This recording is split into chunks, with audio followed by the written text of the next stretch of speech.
South African Tyler. This is South African Tyler. Let me tell you something, right? I've always been involved in other African countries, like all the children are African, where they're going, what the plan is, things that they're doing, and my first pastor's husband, my first pastor's wife is South African, so I've always had taken an interest in South Africa.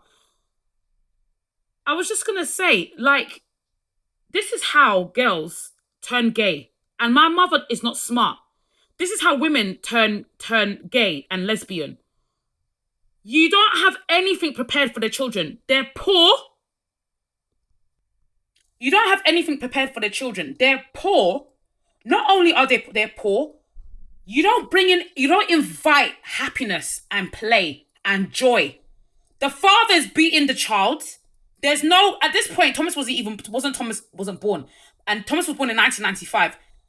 You're beating the children. Now you're beating the children, and then there's no energy in the house.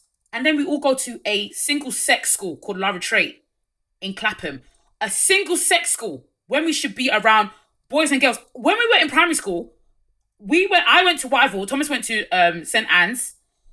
Titi went to Wyville, and I don't know where Lola went to because Lola's pictures have completely disappeared. I don't know whether Lola went to the same primary school. We went to mixed primary schools. We were fine. We were happy. We were fine. It was even good for us. It was even good for us. Then some fool called Peju took us to some single sex school and made us sit with weirdos, people who are overly religious, talking Bible every day, weird people. The school was eerie. It looked like the Anglican, those evil medieval Anglican churches. The uniform was disgusting. No other school had uniform like the Lara Trait uniform. It was absolutely atrocious and ugly. And they were scared of boys. It was boys that they were afraid of. They were afraid of men. Boys. Boys. It wasn't the mentality of the school, the intelligence of the school. The school had low IQ. There will be girls like butch men fighting each other on the bus, getting each other on the bus, fighting over bus and bus seat, talking trash, stinking like BO, eating shalimar, running in the shop, fighting like men. Like men. And we were three girls and a young boy. Why did we go to mix? Peju was afraid that we would get pregnant. We will get pregnant when you trap the daughters in the house. We will get pregnant when you've trapped the daughters in the house and you don't even buy period pad for them. When you're washing their knicker in the tub, in the bucket, and not in the washing machine. That Akin Kane Olive Meji brought a washing machine. You're worried about them getting pregnant. That was her excuse as to why we went to a single sex school. A single sex school that was absolutely despicable. No extracurricular activities, no hobbies. There's not even any sistership in that school. Lara Trait is not a school of sistership. It's not a school where girls get together and they're all nice and friendly and they hold each other's hands and they braid each other's hair. It's not like that. It is a school for bush women acting like men, acting like boys.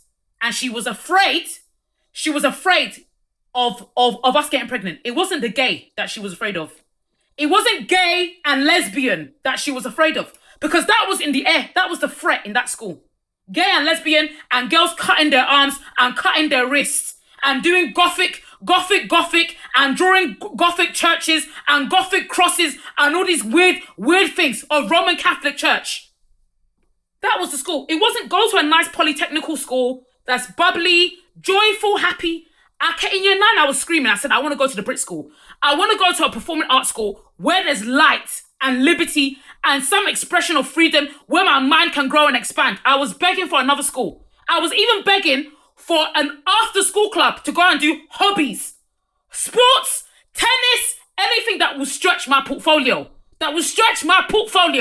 Languages, another language. I don't know. No, you can't. No, you can't. You can't do that. No. That was Peju. Like an autistic brain. That was Peju. No, let's try and organize a car for them to have of their own. Let them start learning a little bit how to drive so that they can get their freedom early. Because the children are thirsty for life. They want to live. They're interested in living. And this is good for us. Because the more that they're like this, the more likely it is for them to be rich and bring money in to the Akinola name. That's how you think like a smart woman. That's how you think like a smart wife.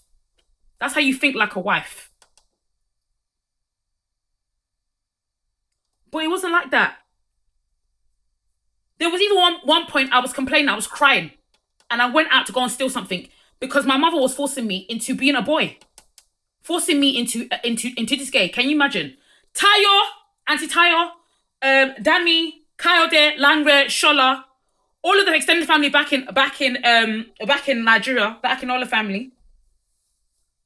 She wanted me to be gay to save money. She wanted me, I'm putting this on camera. She wanted me to be gay to save money because she thought it was convenient for her to save money by being gay. That is Adepeju Balogun. That is Adepeju Balogun and her disgusting, filthy brain.